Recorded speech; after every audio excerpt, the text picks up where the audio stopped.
Okay, so you want to own a private jet. Skip the security line. Skip the layover. Land 20 minutes from where you actually need to be, whenever you want, with nobody's schedule but your own. But here's the strange part. The purchase price, the number that makes headlines, the number the broker leads with, is the smallest bill you'll ever pay for that airplane. Everybody talks about what a jet costs to buy. Almost nobody talks about what it costs to keep flying. And by the end of this video, you'll understand why some of the wealthiest people on the planet, people who could write a check for the plane in cash without checking their balance, choose not to own one outright. You'll understand the number that quietly separates a smart purchase from a very expensive mistake. And you'll understand exactly who's getting rich off the gap between the two.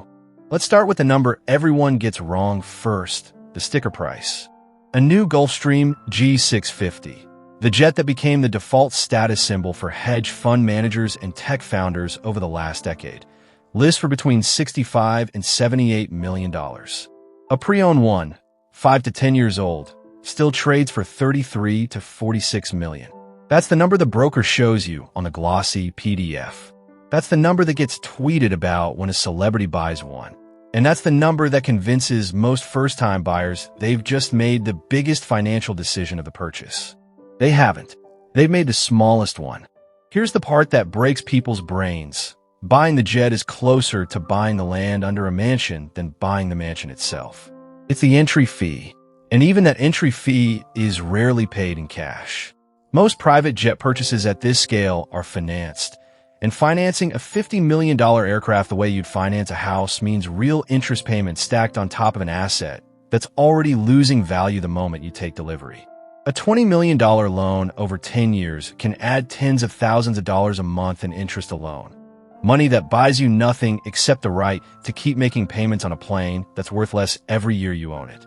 Everything that actually determines whether this was a good decision happens after the wire transfer clears, in the cost per flight hour, the cost per year sitting still, and the cost of the asset quietly losing value while it sleeps in a hangar.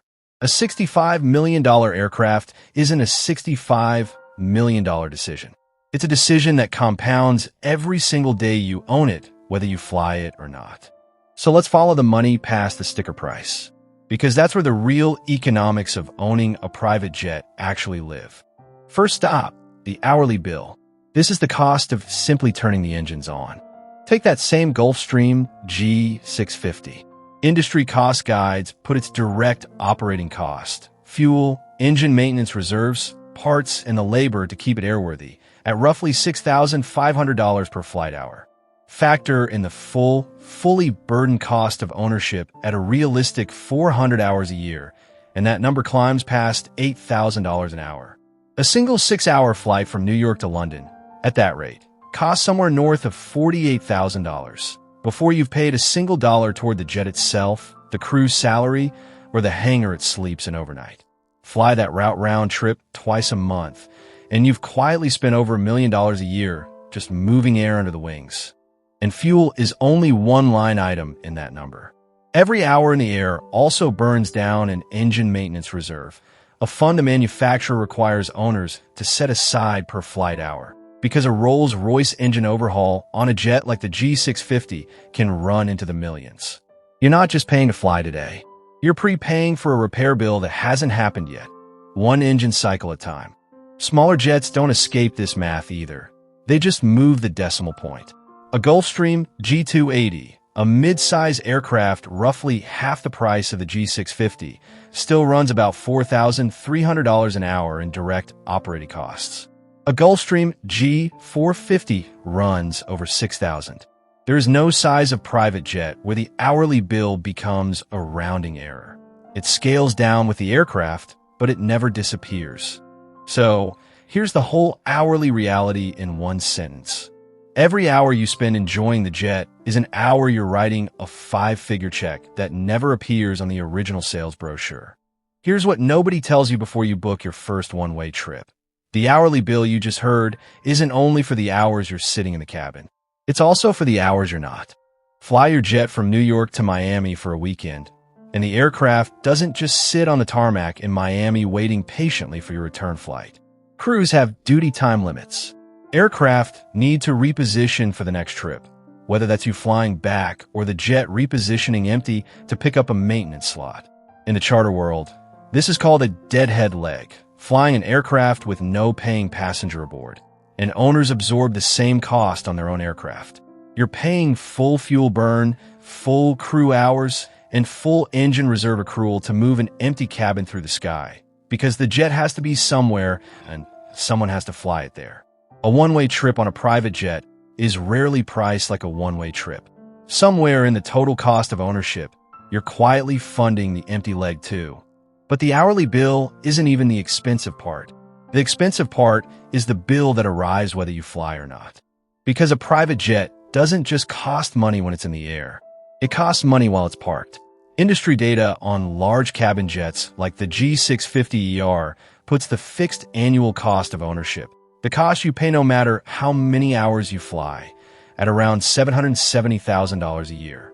And that's before a single gallon of fuel is burned. Let's break down where that money actually goes, because this is the part the glossy brochure never shows you. Cost 1. Crew. A large cabin jet needs a minimum of 2 pilots, often 3, to cover rest requirements on longer international trips, plus a flight attendant for a full cabin. These aren't gig workers. Type-rated captains for aircraft in this class command 6-figure salaries, and you're paying that whether the plane leaves the hangar once a month or once a week. Miss a payroll cycle, and you don't just lose a pilot. You lose the ability to fly the jet you just spent tens of millions of dollars on. Cost 2. Hangar space.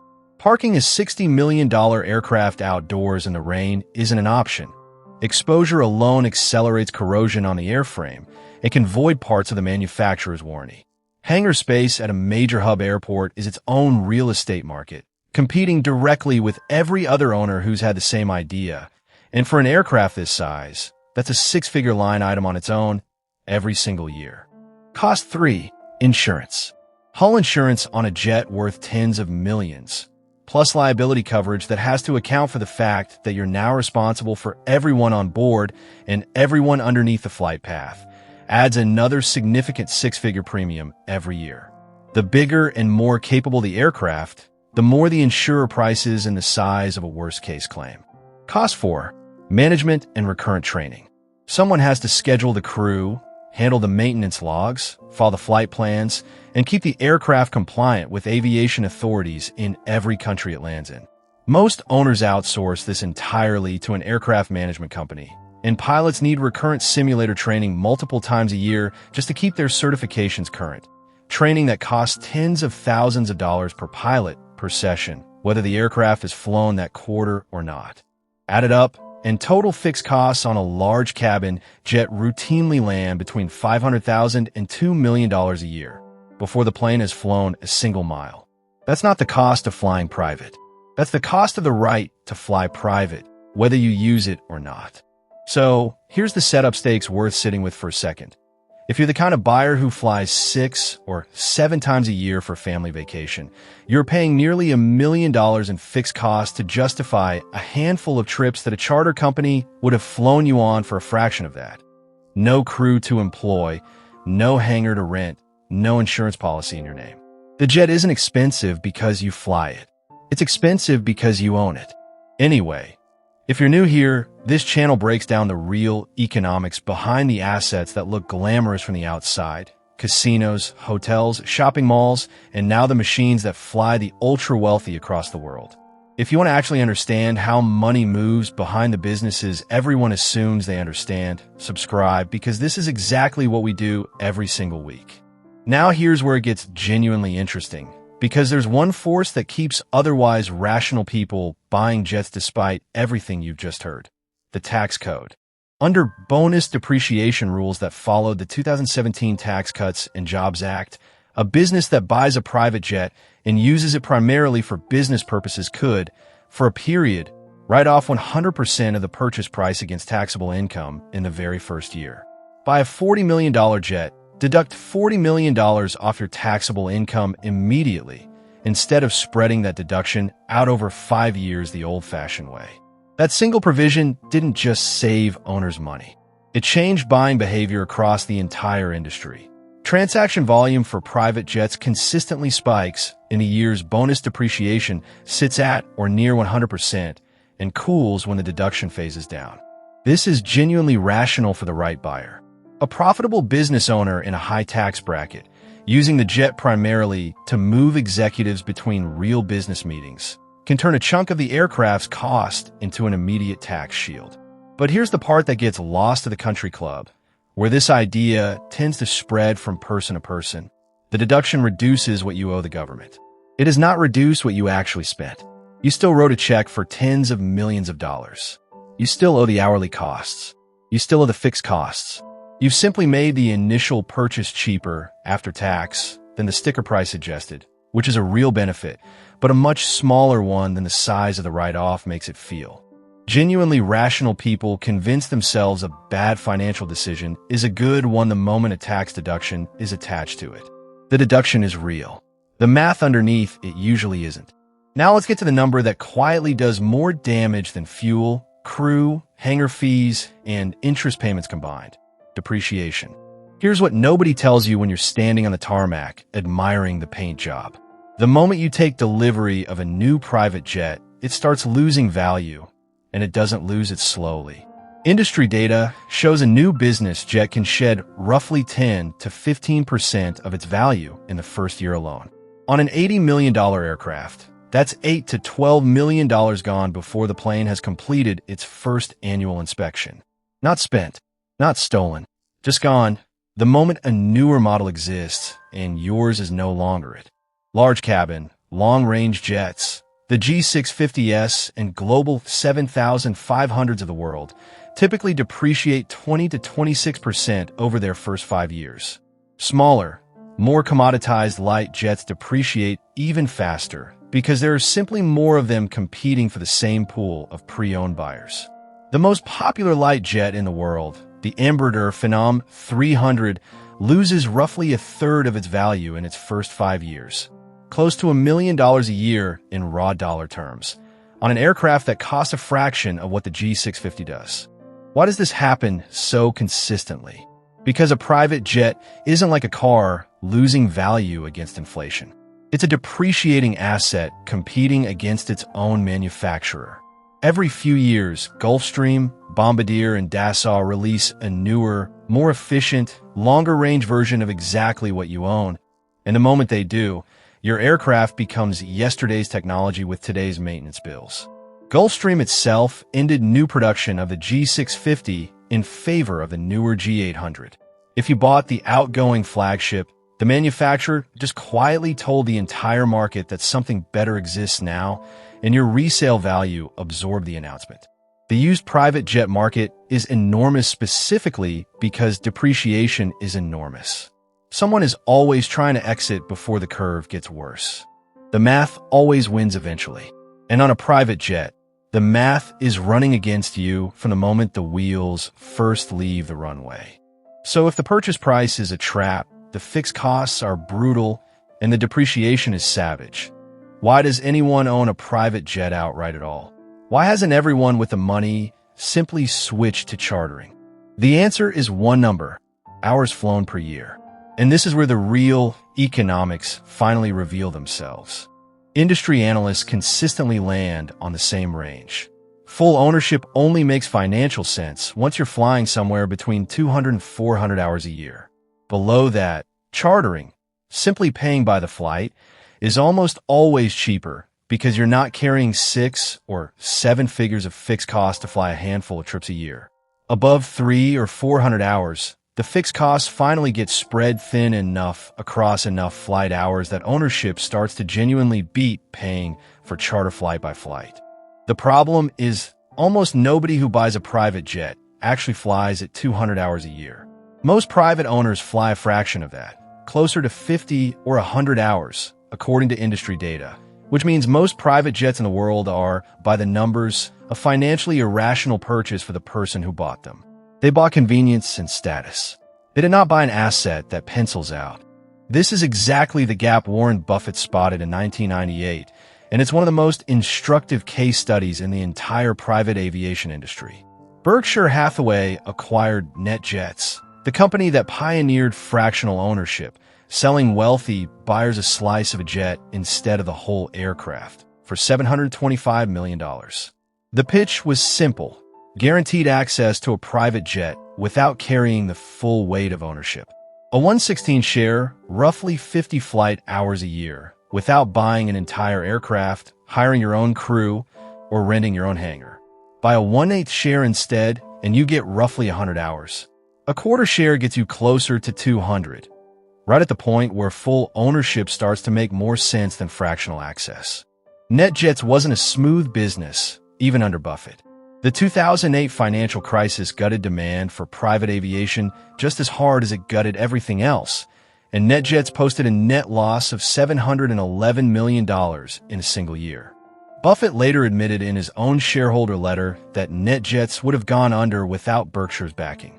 But the underlying model survived because the underlying math was sound. Most people who want private aviation don't fly enough hours to justify owning the whole airplane. NetJets today operates a fleet of more than 850 aircraft and generates an estimated $6 to $8 billion a year in revenue, built entirely on serving customers who did the same math you're doing right now and landed on the same conclusion. Buying the whole jet doesn't make sense unless you're going to actually use it like a commercial airline uses its planes. And even inside the fractional model, the same forces you just learned about never actually go away. A NetJet's share still depreciates. Buyers typically see their fractional share lose 30 to 50% of its value over a standard 5-year contract. The exact same curve hitting whole aircraft owners, just spread across a smaller slice. The monthly management fee is still a fixed cost you pay whether you fly or not. The occupied hourly rate is still a version of the hourly bill. Fractional ownership doesn't escape the economics of a private jet. It just right-sizes them to match how much a person actually flies. Here's the whole private jet ownership decision in one sentence. The airplane isn't the asset that matters. Your annual flight hours are. Which brings us to the final question, and the one that actually explains the entire industry. If full ownership is a bad deal for most buyers, who's making the money? Not the buyer flying 50 hours a year in a jet built for 400. The manufacturers are making money. Gulfstream, Bombardier, and Dassault sell a new flagship every few years specifically because depreciation makes last year's model feel obsolete, manufacturing a replacement cycle that has almost nothing to do with the aircraft actually wearing out and everything to do with a newer number existing. The fractional operators are making money. NetJets built an $8 billion a year business by selling exactly the access level most owners actually need, at a markup that reflects the guaranteed availability and the fleet operations behind it. The management companies are making money, collecting fees to run the operational side of ownership that most buyers never wanted to deal with in the first place. And the charter brokers are making money, quietly, from the exact same buyers who once owned a jet outright, sold it at a depreciated loss, and now pay by the hour instead, having learned the lesson the expensive way. The private jet isn't really the business. The gap between what an owner thinks they're buying and what they actually use is the business. And that's the real economics of owning a private jet. The sticker price is a rounding error. The hourly rate is a slow leak. The fixed costs arrive whether you fly or not. The tax break shrinks the bill without erasing it. Depreciation erodes the asset from the day you take delivery. And the entire industry around private aviation is built on selling access to people who will never fly enough hours to justify owning the plane beneath them. If you like pulling back the curtain on an asset that looks like pure luxury from the outside, there's another one hiding in plain sight that people assume is simple, guaranteed money, and it isn't. Landlords make it look effortless. Collect the rent, watch the property appreciate, retire on the cash flow. But the real numbers behind owning a real estate business tell a very different story. One involving vacancy math that quietly wipes out a year of profit, and a maintenance reserve most landlords never actually set aside until the roof proves them wrong. That's exactly what we're breaking down next.